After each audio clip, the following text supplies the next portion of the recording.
सामने वाला व्यक्ति क्या बोल रहा है उन कहे हुए वचनों में जो तुम्हारे लिए जरूरत है केवल उतना ही सुनो। अरे बेटा मैं तो तेरी मां हूं, पर छोटी मां के प्रति विकार बुद्धि नहीं, छोटी मां तो तुम्हारी गुरु है।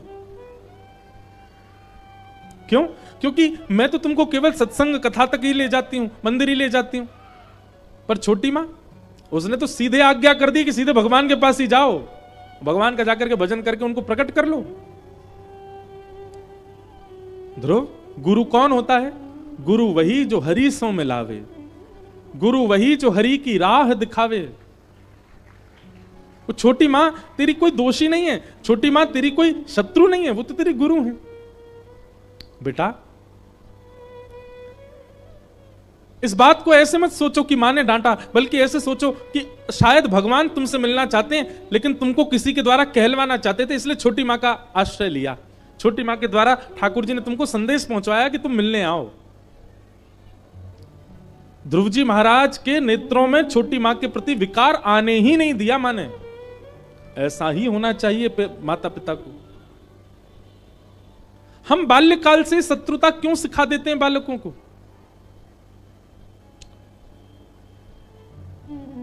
पहले दिन भी मैंने एक बात कही थी कि माता पिता के पास तर्क होता है कि अगर हम बालकों को स्मार्ट नहीं बनाएंगे, बालकों को चतुर नहीं बनाएंगे, बालकों को चालाक नहीं बनाएंगे, बालकों को सब चीजों के बारे में नहीं बताएंगे, तो ये दुनिया बड़ी खतरनाक है, हमारे बालकों का दुरुपयोग करेगी, हमारे बालकों के साथ कुछ भी खिलवाड़ कर सकती है, समाज अच्छा नहीं है, संसार अच्छा नहीं है।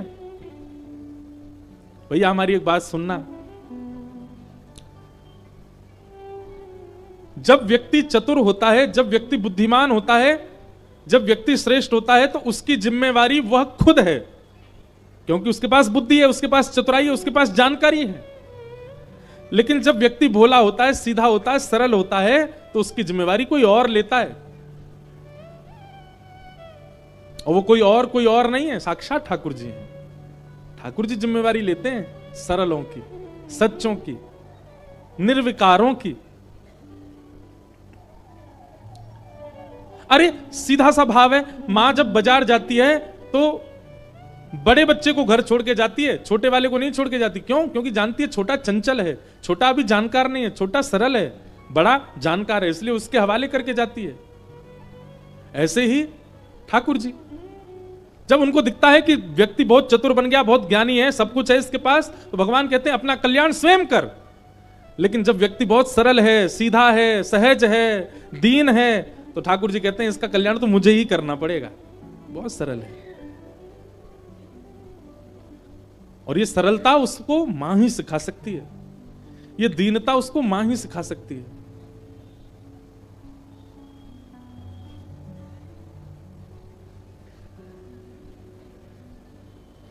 ध्रुव जी महाराज की माता जी ने ध्रुव जी को मन में ऐसे भावना प्रकट कर दी कि छोटी मां के प्रति कोई विकार उत्पन्न हुआ ही नहीं ध्रुव जी के चित्त में। मां को प्रणाम किया, बोले मां मैं जा रहा हूं वन में भगवत प्राप्ति के लिए। और ध्रुव जी बड़ी मां को प्रणाम, अपनी मां को प्रणाम करने के बाद फिर राजभवन में गए, छोटी मां को प्रणाम किया, बोले आप मेरी गुरु हैं, आपने आज्ञा की थी कि वन में जाके भगवान का भजन, मैं जा रहा हूं मां भजन करने के लिए वन में। और 4.5-5 वर्ष के ध्रुव जी महाराज निकल गए वन में। तभी आकाश मार्ग से जा रहे नारद जी ने देखा नन्हा सा बालक वन में जा रहा है। नारद जी महाराज सामने आ गए, ध्रुव जी महाराज ने प्रणाम किया। नारद जी बोले कहां जा रहे हो बालक? ध्रुव जी बोले वन में जा रहा हूं भगवत प्राप्ति के लिए। नारद जी महाराज बोले किसने कह दिया तुमको कि वन में भगवान रहते हैं? अरे छोटे बालक, मां की गोद में बैठने का समय है, तुम वन में जा रहे हो, चलो जाओ वापस लौट करके जाओ, अपनी मां के पास जाओ, वहीं पर भोजन रोटी पाओ। वन में भगवान नहीं रहते, हिंसक जीव रहते हैं, खा जाएंगे तुमको, चलो लौट जाओ। ध्रुव जी महाराज ने थोड़ी सी भौं उठाई और नारद जी को देख करके बोले मैं चला तो जाऊंगा, लेकिन पहले ये बताइए आप कौन हो? ध्रुव जी महाराज बोले हमें दुनिया नारद कहती है, वैसे हम हरिदास वर्य हैं। एक बात सुनिएगा बंधुओं, नारद जी का नाम लेने पर आप लोग वो टीवी वाले नारद जी को मत लिया करो। अधिकतर लोगों के मन में जैसे ही नारद जी की बात आती है तो सब लोग बोलते हैं वो नारद होंगे, नारायण नारायण, वो जो टीवी में देखा हमने बचपन से। नारद जी कार्टून नहीं है, एक बात याद रखिएगा, सूत्र है, नारदो देव दर्शन। अगर ठाकुर जी आपसे मिलने का मन बनाएंगे तो उससे पहले नारद जी मिलेंगे आपसे। अगर जिसको नारद जी नहीं मिले, ठाकुर जी नहीं मिल सकते। अगर किसी व्यक्ति ने नारद जी का अनुभव नहीं किया तो निश्चित है कि उसको ठाकुर जी नहीं मिलेंगे। आप कहोगे महाराज जी नारद जी कैसे मिलेंगे, क्या पहचान है? कोई प्रशंसा वाली बात नहीं कर रहे हैं, पर यह वास्तविकता है। वास्तव में कथा सुनाने वाले, कथाओं के द्वारा ठाकुर जी का दर्शन कराने वाले वक्ता ही नारद होते हैं। यदि उनकी वाणी से, सुनो सुनो सुनो पहले बात, यदि उनकी वाणी, अब आप हमको नारद जी मत समझ लेना, यदि वक्ता की वाणी सुनकर के आपके नेत्र बंद हो गए और आपके चित्त में अपने आप ठाकुर जी की छवि प्रकट होने लग जाए, तब समझना कि इनकी वाणी नारद है। किसी की भी हो सकती है और किसी को भी हो सकती है। यहां हजारों लोग बैठे हैं, पर हजारों में सबको भगवत अनुभव हो रहा होगा नहीं, पर हां 5-6 को हो रहा होगा। और जिन 5-6 को भगवत अनुभव हो रहा, हां उनके लिए नारद हैं हम। जिसकी वाणी सुनकर के आपके चित्त में ठाकुर जी के प्रति प्रेम बढ़ जाए, ठाकुर जी के प्रति और आनंद बढ़ जाए, ठाकुर जी के प्रति और स्नेह हो जाए, समझ ना, वही नारद है। बस उनकी वाणी सुनते ही रहो। और वो कोई भी हो सकते हैं, जरूरी नहीं मैं ही हूं। अन्य किसी वक्ता की वाणी से आपको वो अनुभव हो सकता है जो मुझसे नहीं हुआ, तो वही नारद हैं आपके लिए। नारद यानी कि जिनकी बात को कभी देवता भी रद्द नहीं करते, वो नारद। और नारद का दूसरा अर्थ है जो नर यानी कि मानव को देव प्रदान कर दे, वो नारद। नारद बिचौलियां हैं, नारद जी नहीं आए तो ठाकुर जी नहीं आएंगे, इसलिए नारद जी का आना बहुत जरूरी है जीवन में। ध्रुव जी महाराज ने पूछा आप कौन हो, आप मेरा मार्ग रोक रहे हो, आपका नाम क्या है? नारद जी महाराज बोले मैं नारद हूं। ध्रुव जी बोले रहने दो, आप झूठ बोल रहे हो, आप नारद नहीं हो सकते। नारद जी बोले क्यों, हम नारद क्यों नहीं हो सकते? बोले मेरी मां कहती है कि भगवान बाद में मिलते हैं, पहले नारद जी मिलते हैं। आप कैसे नारद जी हो, मुझे घर जाने के लिए कह रहे हो? अरे आपको तो मेरा हाथ पकड़ करके ले जाना चाहिए कि देखो यहां मिलेंगे भगवान, और आप मुझसे कह रहे हो घर चले जाओ। आप नारद नहीं हो। नारद जी महाराज समझ गए, बोले बालक सामान्य नहीं है, जानकार है। नारद जी ने तुरंत हृदय से लगाया ध्रुव जी को, बोले बालक तुझे भगवान जरूर मिलेंगे। तेरी निष्ठा और तेरा जो विश्वास है ना, उस पर मैं न्योछावर हो चुका हूं। मैं तो परीक्षा लेने आया था, निश्चित मिलेंगे। तुम जाओ वन में, पर वन में जाकर के कैसे पुकारोगे ठाकुर जी को? एक मैं 12 अक्षर मंत्र तुमको दे देता हूं, इस मंत्र से तुम ठाकुर जी को पुकारा करना। ये 12 अक्षर मंत्र ही ओम नमो भगवते वासुदेवाय, ये 12 अक्षर मंत्र है। इसमें 12 अक्षर हैं। हमारे ब्रज के एक संत कहते हैं भगवान का फोन नंबर है ये। क्यों? ISD कॉल है, इसलिए 2 संख्या ज्यादा है। जैसे विदेश कॉल करने पर 12 नंबर डालने पड़ते हैं, ऐसे ही ठाकुर जी को कॉल करने के लिए ये 12 अंकों का भगवान का नंबर है। रोज इस पे फोन किया करो, ओम नमो भगवते वासुदेवाय, ठाकुर जी को पुकारा करो। ध्रुव जी महाराज यह मंत्र लेकर के वन में चले गए और 5 महीने तक ध्रुव जी ने तप किया, केवल 5 महीने। लेकिन 5 महीने तप कैसे किया वो सुनो। पहला महीना प्रारंभ हुआ तिरात्रांते कपित्थ बदरासना। ध्रुव जी महाराज 3 रात्रि तक कुछ नहीं खाते, मतलब 3 दिन का व्रत करते और 3 दिन बाद केवल कपित्त फल खा करके भजन करते। मतलब 3 दिन व्रत 1 दिन फल, 3 दिन व्रत 1 दिन फल। इस प्रकार 1 महीने तक ध्रुव जी ने भजन किया। दूसरा महीना प्रारंभ हुआ तो 6 दिन तक कुछ नहीं खाते और 6 दिन बाद केवल जल पी करके और पत्ते खा करके भजन करते। तीसरा महीना जब प्रारंभ हुआ तो 9 दिन तक कुछ नहीं खाते और 9 दिन बाद केवल वायु पी करके भजन करते हैं। चौथा महीना प्रारंभ हुआ, अब ध्रुव जी 12 दिन तक ना कुछ खाते हैं, 12 दिन तक ना कुछ पीते हैं, 12 दिन में 1 बार श्वास लेते हैं। आप कहोगे तो असंभव है, नहीं, साधक व्यक्ति के लिए सब संभव है। 12 दिन तक ध्रुव जी श्वास नहीं लेते, 12 दिन बाद केवल 1 बार श्वास भीतर लेते। जैसे ही चौथा महीना पूर्ण हुआ, ध्रुव जी महाराज मन में विचार करने लगे भगवान अभी तक नहीं आए। मैं हर महीने 3 दिन का व्रत बढ़ा देता हूं, अब के मैं पूर्ण व्रत करूंगा, ना मैं श्वास लूंगा, ना मैं श्वास छोड़ूंगा, ना कुछ खाऊंगा, ना पीऊंगा, केवल एक पैर पर खड़े होकर के भगवान को पुकारूंगा। और 5वां महीना प्रारंभ होते ही ध्रुव जी ने श्वास लेना भी बंद कर दिया, अपनी दोनों भुजाओं को आकाश की ओर करके एक पैर के ऊपर खड़े होकर के ध्रुव जी महाराज भजन करने लगे। ध्रुव जी के इस भजन को देख देवता दौड़े दौड़े भगवान के पास गए और भगवान से जाकर के बोले नाथ, एक अद्भुत भक्त आपको पुकार रहा है, नन्ही सी अवस्था है उसकी, आप कृपा कीजिए, जाकर के उसको दर्शन दे दीजिए नाथ। बंधुओं, संपूर्ण ब्रह्मांड में केवल एकमात्र ध्रुव जी ऐसे हैं जिनके लिए भगवान ने ये शब्द कहे हैं। क्या? हम सबको दर्शन देने जाते हैं, पर ध्रुव को दर्शन देने नहीं, ध्रुव का दर्शन करने जाएंगे हम। ऐसे बालक से तो मिलने जाएंगे, उसको तो देखने जाएंगे। और भगवान गरुड़ पर आरूढ़ होकर के शंख चक्र गदा पद्म धारण करके श्री ध्रुव जी महाराज से मिलने के लिए पधारे। ध्रुव जी खड़े, आंख बंद करके, हाथ जोड़ करके, और सामने गरुड़ के ऊपर भगवान बैठे। गरुड़ जी महाराज बोले भगवान, इतनी देर हो गई है, ध्रुव तो आपका दर्शन ही नहीं कर रहा। भगवान बोले अभी नहीं करेगा, उसके चित्त में मेरी झांकी बनी हुई है, जब तक वो झांकी नहीं जाएगी तब तक नहीं देखेगा। भगवान ने तुरंत एक स्वर किया और उस स्वर करते ही ध्रुव जी के चित्त की झांकी अंतर ध्यान हो गई। जैसी झांकी अंतर ध्यान हुई, ध्रुव जी व्याकुल हो गए, श्वास टूट गई, जो 1 महीने से रोक के खड़े थे। और श्वास टूटते ही ध्रुव जी महाराज ने विरह वेदना में नेत्र खोल करके हाँ नाथ कह करके जैसे ही पुकारा और नेत्र खोल करके देखा तो सामने श्वेत गरुड़ के ऊपर नीलांबर ठाकुर जी शंख चक्र गदा पद्म धारण करके खड़े हुए। बोलो भक्त वत्सल भगवान की।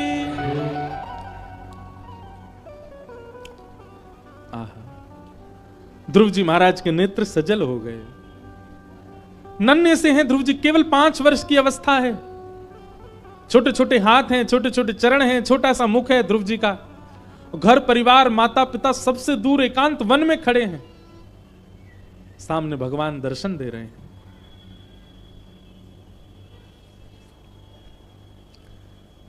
अब ध्रुव जी ने आंख तो खोल ली, लेकिन बहुत देर हो गई, बोले ही नहीं कुछ भी, बस आंखों से आंसू गिरते जा रहे हैं। बंधुओं, एक वर्णन यहां पर ऐसा आता है कि ध्रुव जी महाराज ने जब भगवान को देखा तो देखते ही ध्रुव जी को क्या हुआ? द्रग्भ्याम प्रपश्यन् प्रपिबार निवार्भक चुम्बन निवासेन भुजैर्लिवाश्लिशन। अगर पहली झलक ठाकुर जी की दिखेगी तो हमारे साथ क्या होगा? लोग बाग कहते हैं मेरे को ठाकुर जी मिल जाएंगे तो मैं अपना घर सजाऊंगा, मुझे ठाकुर जी मिल जाएंगे मैं उनको रबड़ी का भोग लगाऊंगा, ठाकुर जी मिल जाएंगे उनके संग ऐसे करूंगा। सही पूछो तो ठाकुर जी मिल गए तो आप बेहोश रह जाओगे, आप बहुत देर तक तो होश में ही नहीं आओगे, और जब होश में आओगे फिर से ठाकुर जी को देख के फिर बेहोश हो जाओगे। ठाकुर जी को देखने के बाद, अरे महाराज, सामान्य संसार के लोगों को देख करके व्यक्ति अपना होश खो बैठता है, ठाकुर जी आ जाएंगे तो क्या होगा? लेकिन ध्रुव जी के साथ क्या हुआ उसका वर्णन यहां पर शुकाचार्य जी ने किया है, बहुत ध्यान से सुनिएगा। ध्रुव जी ने जैसे ही नेत्र खोल करके भगवान को देखा तो थोड़ी देर तो निहारते रहे, थोड़ी देर के लिए तो मूर्छा सी आई ध्रुव जी को। इतने सुंदर हैं ठाकुर जी, इसलिए मूर्छा आएगी। उनका रूप लावण्य इतना सुंदर है कि हमारे नेत्र उसके अधिकारी नहीं है, हमारे नेत्र उसको सहन कर नहीं पाएंगे। लेकिन ध्रुव जी महाराज थोड़ी देर में चेतना आई, और चेतना आकर के श्री ध्रुव जी महाराज ने क्या किया? बोले द्रग्भ्याम प्रपश्यन् प्रपिबार निवार्भकम, दंडवत प्रणाम किया। और दंडवत प्रणाम करके ध्रुव जी ठाकुर जी को कैसे देख रहे हैं? बोले भैया चुम्बन निवासेन भुजैर्लिवाश्लिशन। ध्रुव जी के मन में इच्छा प्रकट हो रही है कैसे भी करके मैं इनके ऊपर चढ़ जाऊं और इनके ऊपर चढ़ के अपने अंक में अपने पैरों से इनसे लिपट करके और इनके गोल मटोल गालों को अपने अपने 2-4 दांतों से काट खाऊं। इतने प्यारे लग रहे हैं ठाकुर जी। ध्रुव जी के मन में यह भावना आ रही है। ये बात हम क्यों कह रहे हैं? लोग गोपियों पर प्रश्न उठाते हैं कि भगवान श्री कृष्ण को देखकर के गोपियां रास विहार कर रही हैं, अपने पति परिवार संसार को छोड़कर के श्री कृष्ण के प्रति आकृष्ट हो रही हैं। अरे ठाकुर जी का स्वरूप ऐसा है, नन्हा सा 5 वर्ष का बालक ध्रुव जब ठाकुर जी के प्रति आलिंगन की भावना रख सकता है, ठाकुर जी का रूप ही ऐसा है कि उस रूप पर व्यक्ति मोहित हो ही जाएगा, आकृष्ट हो ही जाएगा।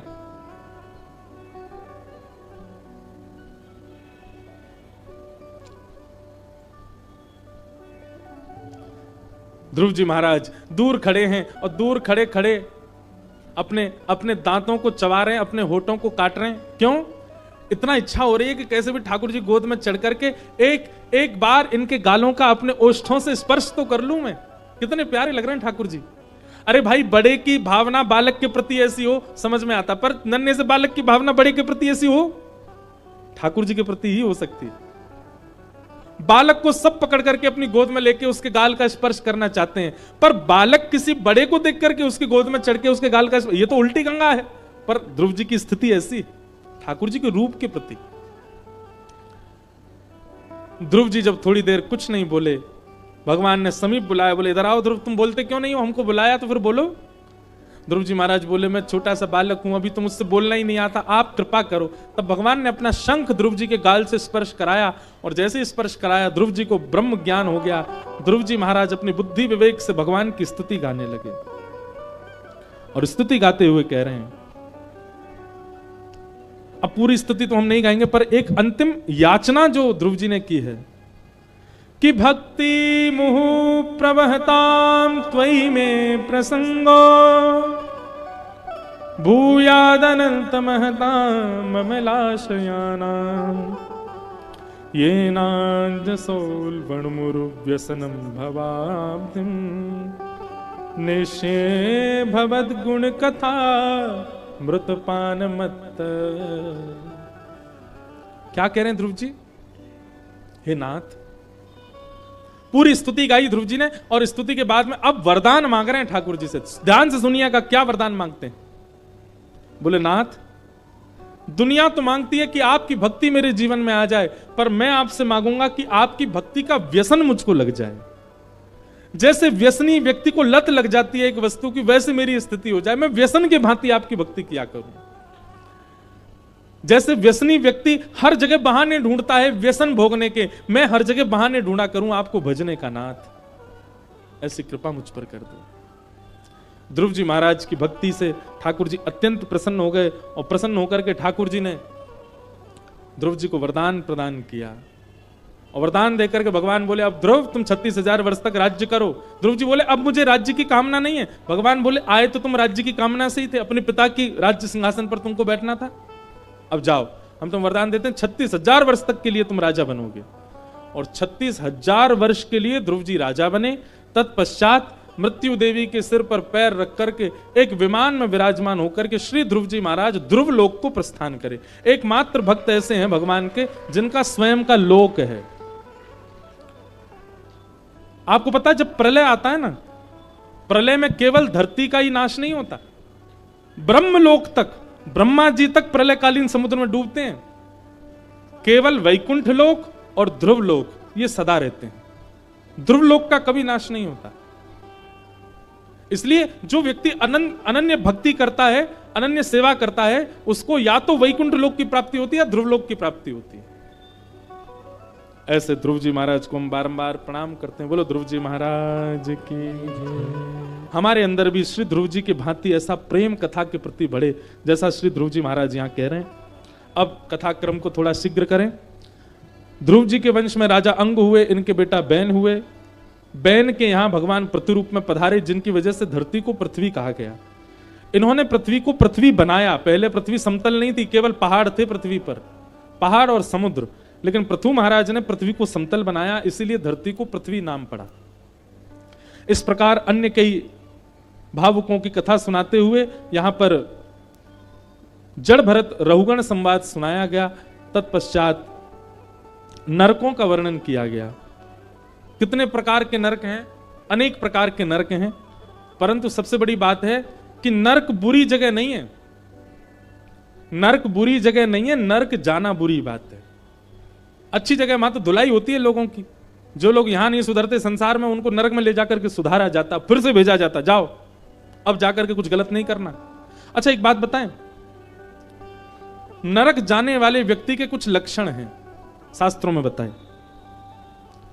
ये 6 लक्षण या इन 6 में से एक भी लक्षण किसी व्यक्ति के अंदर है तो यह बात निश्चित है कि मृत्यु से पहले यदि वो नहीं सुधरा तो नरक जाएगा। कौन कौन से 6 लक्षण हैं? अत्यंत कोप कटुका चवाणी, दरिद्रतां च स्वजनेषु वैरम नीच प्रसंग कुलहीन सेवा चिन्हानि देहे नरकम गताना। सबसे पहला भयंकर क्रोध। भयंकर क्रोध किसको कहते हैं? कि ऐसा क्रोध किया कि उस क्रोध के कारण सब तोड़ दिया, फोड़ दिया, और जिस पर क्रोध आया उससे महीनों के लिए मन मुटाव हो गया। क्षमा करने की स्थिति में आ ही नहीं रहे हैं, क्षमा कर ही नहीं रहे हैं। अत्यंत कोप, यह भयंकर क्रोध का लक्षण है। तो अगर किसी व्यक्ति के अंदर बहुत ज्यादा गुस्सा है तो उसको समझाने संभालने का प्रयास करो कि भैया काय को तैने नरक का वीजा अप्लाई कर रखा है, क्रोध कम करो। अत्यंत क्रोध। दूसरा कटुकाच वाणी, जिसकी वाणी प्रिय नहीं है। बहुत ध्यान से सुनिएगा, जब बोलता है तो ऐसा लगता है कि बस मारेगा ही हमको थोड़ी बहुत देर में। ऐसी वाणी जो बोलता है ऐसा व्यक्ति भी नरक जाएगा। कई लोग जो हैं वो बात बात पर गालियां भी देते हैं, कुछ भी बात बोलेंगे छोटी सी भी तो बिना गाली के उनसे बात ही नहीं होती, वो भी नरक जाएंगे। कटुकाच वाणी, वाणी प्रिय बोलिए, वाणी सुंदर बोलिए, वाणी में कड़वाहट मत रखिए। अत्यंत कोप, कटुकाच वाणी। तीसरा दरिद्रतांच। दरिद्र मतलब मेहनत करने पर, परिश्रम करने पर भगवत कृपा से जो प्राप्त होता है उसमें अपूर्णता का अनुभव करना, और अपूर्णता का अनुभव करके ये भी मिल जाए वो भी मिल जाए, इस प्रकार लोभ चित्त में रखना, यह दरिद्र व्यक्ति का लक्षण है, यह भी नरक जाएगा। अत्यंत कोप, कटुकाच वाणी, दरिद्रताम च। और चौथा है स्वजनेषु वैरम, जो अपने ही परिवार के लोगों से बैर कर लेता है उसको भी नरक जाना पड़ता है। अच्छा एक बात सुनेंगे, ये जो 6 लक्षण है ना, ये 6 लक्षण उन लोगों के लिए बताए जा रहे हैं जो थोड़े सुधरे हुए हैं। जैसे कि हम आप सब लोग नेक तो सुधरे ही भय, कथा सुनने 4 घंटा बैठ करके तिलक आदि लगाते हैं, सुंदर शुद्ध भोजन करते हैं, तो कहीं ना कहीं सुधरे भय। राक्षसों के लिए नहीं है ये सारे, जो राक्षस प्रवृत्ति के लोग हैं वो तो नरक जाने ही वाले हैं। ये उन लोगों के लिए नियम बताए जा रहे हैं जो थोड़ा बहुत सधा हुआ जीवन जीते हैं। उनको चाहिए भयंकर गुस्सा ना करें, कड़वाहट मुख में ना रखें, बोलें तो मीठा बोलें, दरिद्रता ना रखें।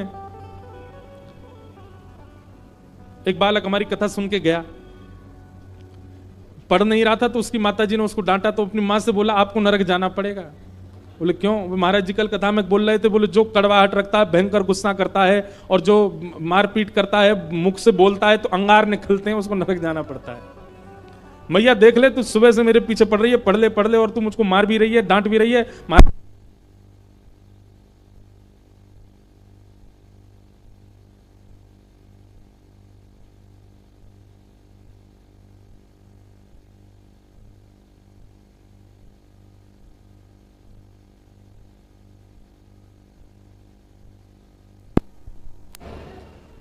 ऐसे ही गाए तो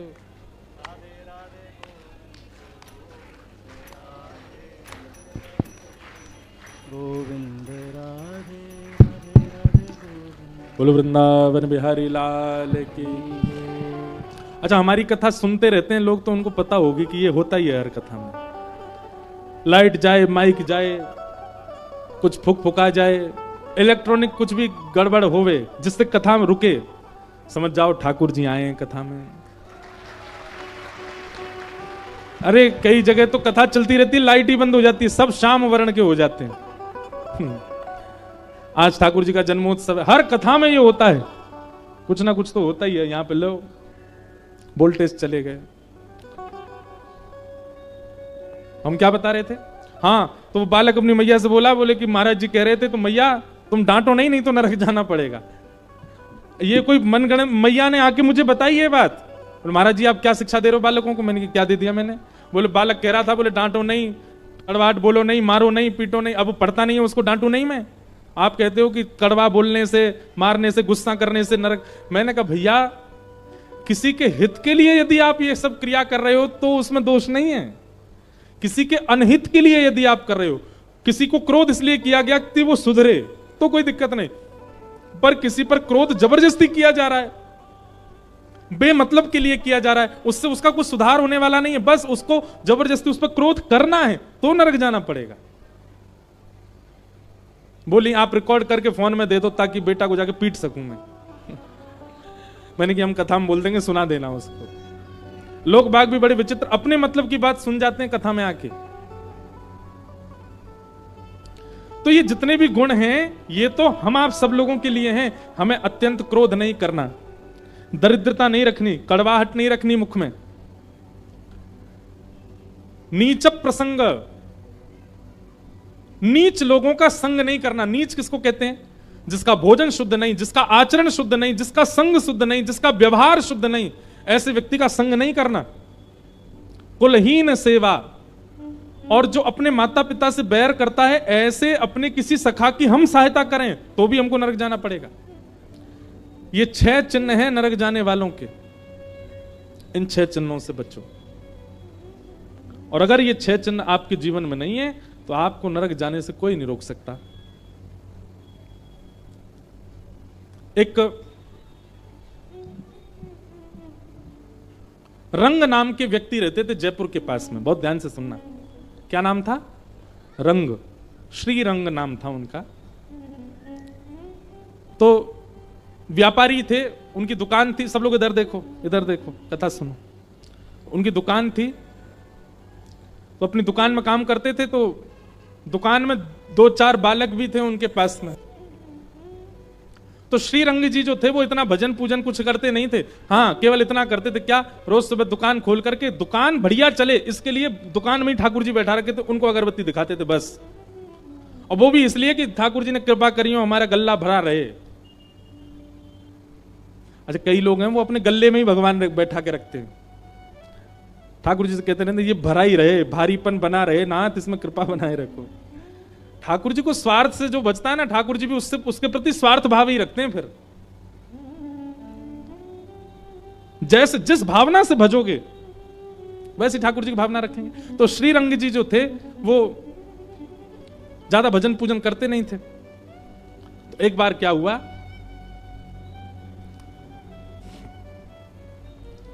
उनके दुकान का एक बालक, उसकी मृत्यु हो गई, कुछ रोग उसको हो गया था और रोग के कारण उसकी मृत्यु हो गई।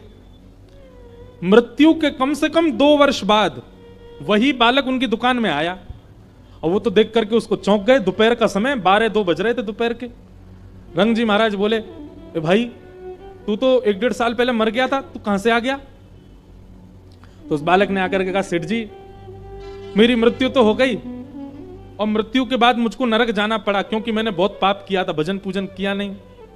और पाप भी मैंने छोटे मोटे नहीं किए, इतने बड़े बड़े किए कि नरक में जब मैं पहुंचा तो यमराज जी ने अपने दूतों का सरदार बनाया मुझको।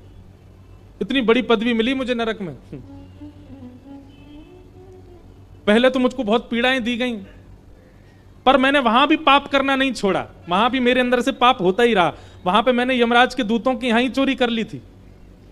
उससे प्रसन्न होकर के यमराज जी बोले, भाई तू बहुत बड़ा पापी है, तू एक काम कर, तू हमारा सैनिक ही बन जा। और मैं उनका सैनिक बन गया हूं। रंग जी बोले, वो सब तेरी बात ठीक है, लेकिन यह बता तू यहां क्यों आया है? बोले, रंग जी मेरे पास पूरा, आज की भाषा में कहें तो पूरा बायोडाटा है, पूरा रजिस्टर है, किसको कब नरक जाना है। और क्षमा कीजिएगा, मैंने उसमें आपका नाम भी देखा है। आपको भी नरक जाना है, लेकिन अभी बहुत वर्ष हैं। तो मैंने सोचा कि मैंने आपकी दुकान में खूब काम किया था, आपने मेरी जरूरत पड़ने पर बहुत सहायता भी की, तो कम से कम जब मेरे पास ये अधिकार है कि मैं लोगों को पकड़ के नरक ले जाता हूं, अभी गांव में ही एक आदमी को पकड़ने आया हूं, वो पल्ली गली वाला व्यक्ति है ना, उसका समय आज जाने का, बस 2 मिनट बाद ही वो आएगा, एक बैल अपना सींग उसके पेट में मारेगा, उसकी मृत्यु होगी, मैं उसको लेके जाऊंगा। तो मैंने सोचा कि उस आदमी को लेने जाना ही है, तो जाते जाते आपको सतर्क कर जाऊं, आपको सतर्क करने आया हूं। श्री रंग जी, आपका नाम भी लिखा है यमराज के पास। रंग जी घबरा गए, बोले भैया तेरी बड़ी कृपा, लेकिन अब करूं क्या मैं? बोले स्वार्थ त्याग दीजिए, निष्काम प्रेम लक्षणा भक्ति ठाकुर जी से कीजिए। जैसा प्रेम आपका धन के प्रति है, जैसा प्रेम आपका आपके व्यापार के प्रति है, जैसा प्रेम आप पुत्र पुत्री और पत्नी से करते हैं, वैसा प्रेम ठाकुर जी के प्रति करो। ये बात मैं आपको गोपनीय रूप से बता रहा हूं। प्रेम लक्षणा भक्ति से ही आप नरक जाने से बच पाओगे सेठ जी।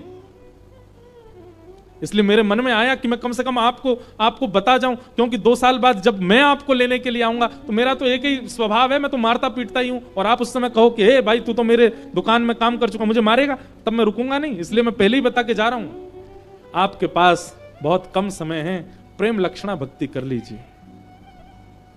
भक्तमाल जी में कथा आती है, और श्री रंग जी महाराज उसी समय व्यापार आदि सब उनका पुत्र संभालता ही था, लेकिन उसी समय ठाकुर जी के प्रति प्रेम लक्षणा भक्ति उन्होंने चित्त में प्रकट कर ली। एक सदगुरुदेव के समीप जाकर के प्रवचन सुने, प्रवचन सुन के हृदय में प्रेम प्रकट हुआ, गुरुदेव से दीक्षा ग्रहण कर ली, और उनके बताए हुए निर्देश पर चल करके प्रेम लक्षणा भक्ति प्राप्त की। और श्री रंग जी महाराज के अंतिम काल में, अंतिम समय में साक्षात भगवान के दूत आए और उनको लेकर के फिर वैकुंठ गए, उनको नरक नहीं जाना पड़ा।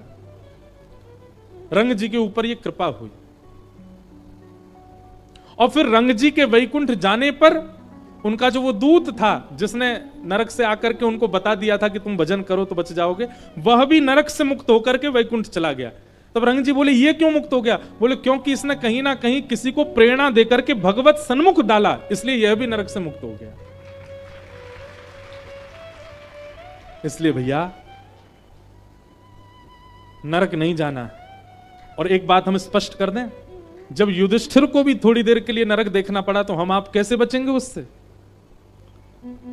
हम सब जीवन में हर दिन कुछ ना कुछ पाप करते हैं, और इन पापों के कारण हमको भी कभी ना कभी नरक दर्शन करना पड़ सकता है। इसलिए कथा श्रवण करके नाम को और भगवान की सेवा को ऐसा स्थान अपने चित्त में दे दीजिए कि आपको नरक दर्शन ना करना पड़े। इस प्रकार फिर आगे अजामिल की कथा सुनाई गई, वृत्रासुर का प्रसंग सुनाया गया। तत्पश्चात भगवान के परम भक्त श्री प्रहलाद जी का प्रसंग सुनाया। प्रहलाद जी महाराज हिरण्यकश्यप नाम के दैत्य के यहां जन्मे। हम एक बात कथा में कहा करते हैं कि बालक जन्म लेने के बाद आप जैसे संस्कार दोगे उससे नहीं सुधरेगा। हो सकता है सुधरे, पर विशेष रूप से बालक जब गर्भ में हो उस समय के मां के आचरण बालक को लगते। इसलिए गर्भ में बालक हो उस समय मां को बहुत सावधान रहना चाहिए, क्योंकि उस समय मां जो सोचेगी, मां जो करेगी, मां जो खाएगी, मां जो विचार करेगी, वही बालक की बुद्धि में जाएगा। इसलिए गर्भ काल बहुत सावधानी से रहना चाहिए। हिरण्यकश्यप की पत्नी कयाधु, उन्होंने गर्भ काल में नारद जी से भागवत की कथा सुनी, और जिसके परिणाम फलस्वरूप हिरण्यकश्यप के घर पर साक्षात भगवत भक्त श्री प्रहलाद जी का प्रादुर्भाव हुआ। हिरण्यकश्यप तो तपस्या करने के लिए गए थे, और नारद जी आकर के नित्य कथा सुनाते थे कयाधु को, और कयाधु पर ऐसी कृपा हुई कि उनके घर भक्त प्रहलाद हुए। प्रहलाद जब 5 साल के हो गए तब लौट करके आए हिरण्यकश्यप। हिरण्यकश्यप ने आकर के अपने बालक को गोद में बिठाया, और गोद में बैठा करके श्री प्रहलाद जी महाराज से कहा, कुछ अच्छी बात सुनाओ प्रहलाद। तो प्रहलाद जी महाराज नवदा भक्ति का प्रवचन करते हैं। श्रवणम कीर्तनम विष्णु स्मरणं पाद सेवनम अर्चनम वंदनम दास्यम सख्य आत्मनिवेदनम। बंधुओं, ये 9 भक्ति के प्रकार हैं, इनको ध्यान से सुनिए। सबसे पहली भक्ति है श्रवण भक्ति। जिस व्यक्ति ने श्रवण नहीं किया होगा ना कथा का, जिस व्यक्ति ने श्रवण नहीं किया होगा, उससे अपराध बनेगा ही बनेगा सेवा में। इसलिए सबसे पहले श्रवण भक्ति को प्रदान करो। जितना हो सके कथाएं सुना करो, हमारी नहीं सुनो, सबकी सुनो, जिससे जो प्राप्त हो वो सब ग्रहण करो। श्रवण भक्ति को प्रदान करो। अगर श्रवण भक्ति आपकी अच्छी नहीं है तो निश्चित है कि आपकी अन्य भक्तियों में आपसे अपराध बनेगा। आप वृंदावन जाओगे, आपसे अपराध बनेगा। आप परिक्रमा जाओगे, आपसे अपराध बनेगा। आप ये नहीं सीख पाओगे धाम में जाना कैसे चाहिए। आपके घर कभी संत आ गए, उनका अपराध बन जाएगा। तो ये सारे अपराधों से मुक्त होने के लिए आपको कथा सुनना अति अनिवार्य है, क्योंकि कथा में बताए गए नियमों से ही अपराध से बचा जा सकता है। इसलिए श्रवण भक्ति प्रथम भक्ति। दूसरी भक्ति कीर्तन भक्ति। कीर्तन का मतलब क्या होता है? हरे कृष्ण गाना, ये कीर्तन नहीं है, ये तो नाम जप है, ये संकीर्तन है। पर कीर्तन का मतलब होता है सुनी हुई कथा का ही चिंतन, अपने मन को बार बार सुनाना, इसी को कीर्तन कहते हैं। वो किसी धनवान को देखता है तो मन में विचार करता है जब द्वारिकाधीश बने होंगे तो ऐसे ही बने होंगे। किसी अत्यंत सुंदर को देखता है तो उसके मन में भाव आता है ये इतना सुंदर है तो इसको बनाने वाले ठाकुर जी कितने सुंदर होंगे। मतलब अभी हमारी दृष्टि कैसी कि हम संसार को देखते हैं और विकार उत्पन्न होता है, परंतु जब श्रवण भक्ति, कीर्तन भक्ति हमारे तन में अच्छे से आ जाती है तो तीसरी भक्ति यानी कि स्मरण भक्ति कैसी होती है, फिर आप जिसको देखोगे उसमें ठाकुर जी का ही अनुभव करोगे, उससे ठाकुर जी का ही संबंध देखोगे। कोई सांवला काला व्यक्ति यदि सामने आ जाए तो अभी तो क्या होता है, देखो कितना काला है, कितना सांवला है, परंतु भक्ति जब प्रधान हो जाएगी तो उसको देख करके आप क्या सोचोगे? जैसा इसका रंग है ना वैसे ही है ठाकुर जी भी, वैसे ही उसका वर्ण, ठाकुर जी का भी वर्ण ऐसा ही है। किसी की सुंदर पोशाक देख करके आप पोशाक पहनने वाले या बनाने वाले की प्रशंसा नहीं करोगे, बल्कि ये विचार करोगे ऐसी पोशाक सुंदर सुंदर पहन के जब शाम सुंदर निकलते होंगे तो कैसे लगते होंगे। मतलब आपके चित्त में और कोई स्मरण की भावना ही नहीं है, हर स्थिति में ठाकुर जी। श्रवणम कीर्तनम विष्णु स्मरणम, तीसरी भक्ति है स्मरणम, और चौथी भक्ति पाद सेवनम। हम ये नवदा भक्ति का बस विस्तार कर रहे हैं थोड़ा सा, इसके बाद सीधे नंद घरानंद भयो पे जाएंगे। हाँ, और आज तो वैसे भी कथा होने वाली है थोड़ी देर तक की, हमने तो कल ही बता दिया था घर पे बता के आना। लो 2-4 मैया तो वहीं उठ गई कि 6 बजे कथा होगी। कोई नहीं, जो जो ठाकुर जी के अधिकारी बैठे रहो। तो श्रवणम भक्ति, कीर्तनम भक्ति, स्मरणम भक्ति, समझ रहे हैं ना, ये सोपान है, ये आपको करने हैं। और चौथी भक्ति है पाद सेवनम। पाद सेवन भक्ति का मतलब क्या है? 2 बातें हैं। पहली बात, आपके सामने जो वैष्णव आ जाएं, आपके सामने जो ठाकुर जी के उपासक आ जाएं, उनके चरणों में तुरंत प्रणाम करो, पर छू के प्रणाम करना नहीं है। स्पर्श के प्रणाम से ही हम लोगों को ऐसा लगता है छू के करेंगे तो ही करंट आवेगा हम में, जैसे छू के करंट आता है वैसे छू के प्रणाम पूरा होगा। नहीं, प्रणाम तन से नहीं होता, प्रणाम आपके हाथ जोड़ने और सिर झुकाने से, ये तो एक क्रिया है, ये तो एक स्ट्रक्चर है। प्रणाम हृदय से होता है। हृदय से आप जिनके भी प्रणाम करो उनके चरणार बिंदों का दर्शन करो, दूर से ही उन चरणार बिंदों में, युगल चरणार बिंदों में पुष्प अर्पित करो, सुगंधी अर्पित करो और ऐसे प्रणाम करो। तो किसी के भी सामने दंडवत होने में, और एक और बात सुनिए, जब किसी आचार्य को प्रणाम करने की इच्छा हो तो ये नहीं अपनी जगह से दौड़ करके उसके पास आके प्रणाम करो, नहीं, आचार्य के दिखते ही, वैष्णव के दिखते ही जिस स्थान पर हो वहीं लेट करके प्रणाम कर लो। यह दंडवत प्रणाम का नियम होता है। अच्छा, भाई लोगों को करना चाहिए दंडवत प्रणाम। दंडवत मतलब दंड होता है उसके समान सीधे गिर जाओ, हाथ सीधे पैर सीधे, सर्वांगीण अंग जमीन में। और माताओं को करना चाहिए षष्ठ अंग प्रणाम, 6 अंगों से, घुटने, 2 हाथ और सिर, बस इन्हीं से, और 2 पैर के वो, बस इन्हीं से प्रणाम करें। उनको दंडवत नहीं करना चाहिए। और करना कैसे चाहिए? जहां है वहीं से करो।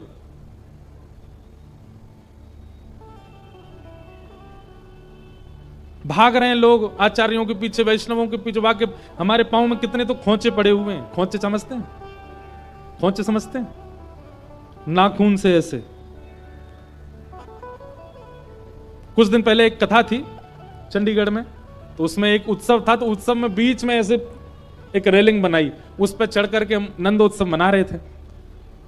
महाराज लोगों के बस में नहीं पड़ी, नाखून तोड़ ताड़ के ले गए पैरों के।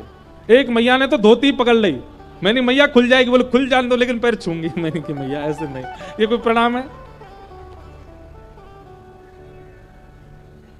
कितनी बार हम सिर के बल, मुंह के बल, नाक के बल गिर चुके हैं प्रणाम के चक्कर में, तब से हमने नियम बना दूर से ही करो, छुओ नहीं।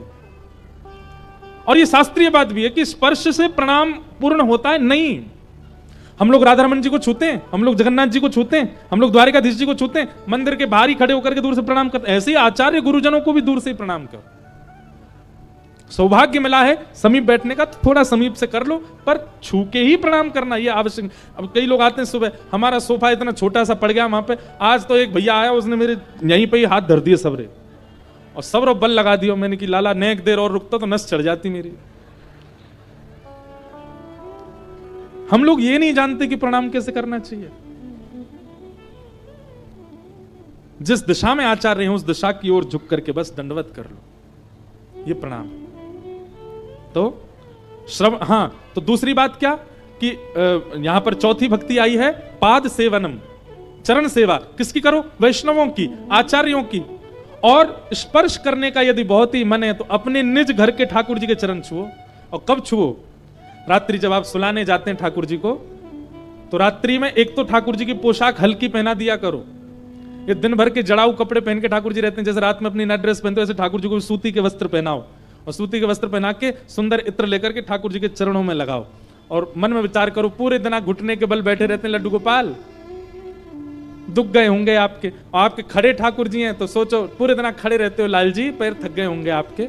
इस भावना से ठाकुर जी के चरण दबाओ, पाद सेवनम। चौथी भक्ति है। पांचवी भक्ति का नाम है अर्चनम। ठाकुर जी की अर्चना करो। अर्चना करने का मतलब पुष्प पधराओ, तुलसी पधराओ, भोग पधराओ, इत्र पधराओ, चंदन लगाओ, ठाकुर जी को सुंदर सुंदर कुछ नैवेद्य दो, अर्चना करो, दिव्य दिव्य अर्चनाएं करो। वंदनम, छठवीं भक्ति, भगवान की कोई वंदना गाओ, किसी की गाई हुई गाओ, और अपने आप नहीं, अगर अपने आप बनाने की क्षमता हो तो अपने आप बना करके कुछ गाओ। जैसे हमने वृंदावन प्यारो वृंदावन बनाया, ठाकुर जी को निवेदित किया। राधा रमणम हरे हरे बनाया, ठाकुर जी को निवेदित किया। ऐसी कई भाव है वो बना करके निवेदित किए हैं। ऐसे अगर आपकी क्षमता है, आपको लगता है कि आप बना सकते हो, कुछ शब्द बनाओ, उससे ठाकुर जी की वंदना करो। और नहीं बना पा रहे तो फिर सूरदास, मीराबाई आदि इन पूर्व के भक्तों के लिखे हुए भाव सुनाओ, वंदना करो। और सातवीं भक्ति है दास्यम। ठाकुर जी के समय समीप दासत्व। दास का मतलब क्या होता है? पूर्ण समर्पण। आप ही मेरे स्वामी हैं, आप जो चाहेंगे वो करूंगा, आप जहां ले जाएंगे वहां जाऊंगा। जहां नाथ रख दोगे वहीं मैं रहूंगा, जहां ले चलोगे वहीं मैं चलूंगा। ये केवल बोलने तक ना रहे, इस बात को स्वीकार किया जाए चित्त से। ये दास्यम, ठाकुर जी के प्रति दास भाव। इसका मतलब ये होता है आज यदि 56 भोग मिल गए तो पालो, कल यदि भूखे पेट ही रखें ठाकुर जी तो उसमें भी ठाकुर जी आज आप शायद चाहते हैं कि मैं कुछ पाऊं ना, इसीलिए सुबह से कोई व्यवस्था ही नहीं बनी। इस प्रकार की भावना को दास्य भाव कहते हैं। हर स्थिति में कभी शिकायत नहीं करता ठाकुर जी से, न कोई शिकायत नहीं कोई जी, कर लो करा लो प्रभु जो है तेरी मर्जी। कोई शिकायत नहीं, कोई अर्जी नहीं, हर चीज स्वीकार है, ठाकुर जी जो देंगे सब मंजूर है। इसको कहते हैं दास्य भाव। उसके बाद सख्य, ठाकुर जी के प्रति सखा। अब देखो कितनी समझने वाली बात। पहले सखा मत मानो ठाकुर जी को। वृंदावन में कई लोग मेरी बातों को ही प्रधान करके ये बात भी कह देते हैं। इंद्रेश जी कहते हैं ठाकुर जी को सखा मानो, ठाकुर जी को बेटा मानो, ठाकुर जी को भैया मानो, ठाकुर जी को ये मानो। अरे ठाकुर जी को सखा मानने से पहले 7 बात और बताई गई हैं। ठाकुर जी से संबंध बनाने से पहले श्रवण करो, कीर्तन करो, स्मरण करो, पाद सेवन करो, अर्चन करो, वंदन करो, दास बनो, उसके बाद सख्य। अब सीधी 10 सीढ़ी चढ़ के ऊपर जाओगे तो मुंह के बल गिरोगे। बीच बीच की सीढ़ियां, इन पे चढ़ना पड़ेगा ना ऊपर। दास्यम के बाद सख्य, ठाकुर जी को अपना सखा मान लो। और सख्य मानने का मतलब क्या है? सख्य मानने का मतलब है कभी कभी ठाकुर जी के प्रति बिल्कुल वैसी भावना रखो जैसे सखा के साथ आप हंसते हो, खेलते हो, अपनी मन की बातें बता देते हो, उसके संग किलोल करते हो, वैसे ठाकुर जी के संग करो। और अंतिम और 9वां भक्ति का स्वरूप है आत्मनिवेदनम। अपने हृदय की सब बात ठाकुर जी से कहो। रसिक प्रीतम हित चित की बातें श्री गिरधारी जिसो कहिए, तलहटी गोवर्धन की रही। इस प्रकार ये 9 भक्ति हैं। हम अब 9 भक्ति पे तो प्रवचन 9 दिन तक हो सकता है, पर हमने सूक्ष्म भाव से कह दिया। प्रहलाद जी महाराज ने भगवान नृसिंह को अपने विश्वास से खम्भ से प्रकट करवाया, हिरण्यकश्यप का वध हुआ, प्रहलाद जी ने स्तुति गा करके भगवान को प्रणाम किया। तत्पश्चात आगे अब और कई कथा हैं, बलि वामन अवतार की कथा आदि सुनाते हुए यहाँ पर अब हम बहुत जल्दी ठाकुर जी के जन्मोत्सव की ओर चलें। नवम स्कंद में अनेक राजाओं की कथा सुनाते हुए भगवान श्री राम के प्रादुर्भाव की कथा सुनाई। प्रभु श्री राम का प्राकट्य श्रीमद् भागवत में 2 अध्यायों में सुनाया गया। हम लोग एक ही श्लोक में राम जी को प्रणाम कर लें। गुरुवर थे त्यक्त राज्यो व्यचरत अनुवनम पद्म पद्भ्याम प्रियाया पाणिस्पर्शा क्षमाभ्याम व्रजत पथरुजो यो हरिन्द्रानुजाभ्याम वैरूप्या शूर्पणख्या प्रिय विरहरुष रोपित ब्रू विजंभ तस्ताब्धिर्बद्ध सेतु खलदव दहन कौशलेन्द्रोवतान्न। बोलो राजा रामचंद्र भगवान की। प्रभु श्री राम को प्रणाम किया गया। तत्पश्चात श्री सुखदेव जी महाराज परीक्षित को कथा सुना रहे हैं और आज चौथा दिन है कथा का। कथा कहते कहते श्री सुखदेव जी महाराज 2 श्लोकों में संपूर्ण कृष्ण कथा सुना देते हैं और कृष्ण कथा सुना करके मौन हो जाते हैं। तब परीक्षित जी चरणों में प्रणाम करके कहते हैं, बोले भगवान आप इस प्रकार सबकी कथा विस्तार से सुना करके कृष्ण कथा सूक्ष्म में मत सुनाइए, कृपा करके कृष्ण कथा विस्तार से सुनाइए। और यहां से अब 10वां स्कंद प्रारंभ होता है और श्री परीक्षित जी महाराज को शुकाचार्य जी कृष्ण लीला सुना रहे हैं। अब ये प्रसंग जो है इसका मैं विस्तार कल और बताऊंगा। अभी हम सीधे नंदोत्सव की ओर चलें। पृथ्वी पर भार बहुत बढ़ गया। सब लोग शांति का परिचय देंगे बिल्कुल। और उत्सव की पहले एक जानकारी सुन लो। आपके बहुमूल्य रत्न यदि आपने पहन रखे हैं अभी उतार के धर लो सब लोग। और जब उत्सव प्रारंभ होगा तो आप लोग नाचेंगे गाएंगे, अपने स्थान पर खड़े हो जाएंगे, लेकिन एक दूसरे पर गिरना नहीं। और यदि कोई सामग्री लुटाई जाएगी तो जब तक हम नहीं कहें तब तक नहीं लुटानी है। सामग्री लूटने का एक नियम है कि जैसे ही बधाई दें तो बधाई लेकर के पीछे वालों को देनी है, क्योंकि कई बार पीछे वाले रह जाते हैं बेचारे। इसलिए लोभ ही बनकर के बधाई अपनी समेट के मत चले जाना, पीछे वालों तक पहुंचा करके फिर जाना। चश्मा वाले चश्मा संभाल करके बधाई लूटना, कहीं फूट फाट नहीं जाना। अपने बच्चों को अभी व्यवस्थित कर लो, एक दूसरे को बता दो, अगर खो जाओ तो पीछे पुलिस केंद्र पर मिल जाना। हाँ, हमने पहले ही गाइडलाइन बता दी, अब आगे आप लोगों की जिम्मेवारी है। सब लोग इधर देखो, एक बातें क्यों कर रहे हो, इधर देखो। बोलो वृंदावन बिहारी लाल की, बोलो नंद के लाला की, कृष्ण कन्हैया लाल की। आओ अब हम लोग श्रीधाम वृंदावन की ओर थोड़ा रुख करें। पृथ्वी पर भार बहुत बढ़ गया। तब पृथ्वी ने भगवान से प्रार्थना की। भगवान ने पृथ्वी को आज्ञा दे दी, अगर कोई आपस में बात करेगा, सुनिए सुनिए सुनिए, एक और गाइडलाइन सुनो। जब तक उत्सव शुरू नहीं हो रहा तब तक जो आपस में बात करेंगे उनको अपने बगल वाले की सौगंध है। अब करो बात। हम पे बहुत तरीके आते हैं आप लोगों को कथा सुनाने के, ध्यान से सुनो। अब अगर कोई बात करे तो उसको बगल वाला कौन ही मारना, ए तुझे मेरी कसम लगी हुई है, चुप बैठा रहे। कथा सुनो। पृथ्वी पर जब बहुत भार बढ़ गया तब पृथ्वी ने भगवान से प्रार्थना की। भगवान ने पृथ्वी को आश्वासन दिया कि वसुदेव ग्रहे साक्षात भगवान पुरुष परः जनिष्यते तत्प्रियार्थम सबवन्तु सुरस्त्रिय। ठाकुर जी ने वचन दिया कि चिंता मत करो हे पृथ्वी महारानी, हम बहुत जल्दी कृष्ण अवतार धारण करके आपके ऊपर आ रहे हैं, आपका भार हल्का करने के लिए। यहां कंस ने अपनी बहन देवकी का विवाह वसुदेव जी से किया। विदा करने के लिए अपनी बहन को स्वयं रथ चला रहा था। तभी देवताओं ने आकाशवाणी करके बताया, कंस तेरा जिस बहन को तुम विदा कर रहे हो इन्हीं का अष्टम गर्भ तुम्हारा काल है। अपने काल की बात सुनकर के कंस को क्रोध आ गया। देवकी का सर धड़ से अलग करने लगा तलवार से।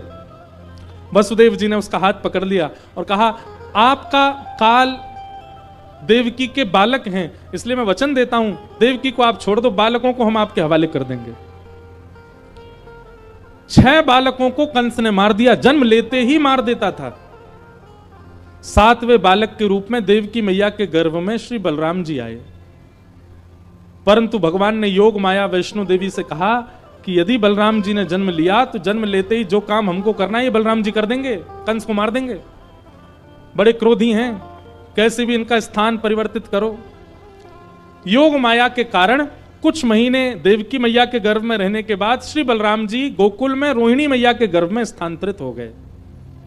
इसलिए वो दोनों के पुत्र हैं, रोहिणी नंदन भी हैं, देवकी नंदन भी हैं।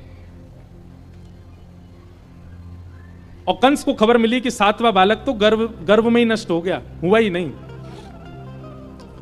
कंस ने पहरेदारी बढ़वा दी, सैनिकों को कह दिया, बोले भैया आप सब लोग बिल्कुल सावधान हो जाओ, 8वां बालक होने वाला मेरा शत्रु। आहा, देवकी इतनी सुंदर लगने लगी हैं जब से ठाकुर जी गर्भ में आए हैं। कभी कभी कंस भी भूल जाता है कि वो राक्षस है। वैष्णव व्यक्ति का स्वरूप ऐसा हो जाता है, जिसके अंदर ठाकुर जी होंगे ना, उसके सामने अत्यंत दोषयुक्त व्यक्ति भी आकर के कहीं ना कहीं अपने दोष को छोड़ने का मन बनाएगा। ये वैष्णवता की पहचान है। अत्यंत क्रोधी, अत्यंत कामी, अत्यंत लोभी व्यक्ति भी यदि किसी सद वैष्णव का दर्शन करेगा ना, दर्शन मात्र से उसके चित्त में भावना आएगी, मैं जो करता हूं वो ठीक नहीं, मुझे छोड़ना चाहिए। कंस के मन में कहीं ना कहीं सद्भाव आने लगे देवकी जी को देख के। कंस ने पहरेदारों से कह दिया, बोले कि ये देवकी के गर्भ में मायावी बालक है। मैं जैसे ही नीचे कारागृह में जाता हूं तो मेरा मन बहुत शुद्ध हो जाता है, मेरे मन में आता है, इतनी दया आती है कि मैं देवकी को छोड़ दूं। लेकिन ये सब उस मायावी बालक की करामात है। तुम लोग एक काम क्या करो, जैसे ही मेरे अंदर दया आती है और मेरी आज्ञा हो कि खोल दो, देवकी को निकाल दो, तुम लोग कुछ मत करना, मुझे तुरंत पकड़ करके ऊपर ले आया करना। जब तक वो मेरे सामने रहेगी दया रहेगी, जैसे ही मैं दूर आऊंगा दया नष्ट हो जाएगी। देखो ऐसी होती है वैष्णवता कि राक्षस को भी अपने राक्षसत्व को प्रकट करने के लिए आपसे दूर रहना पड़े। उसके सामने गया तो सुधर जाऊंगा।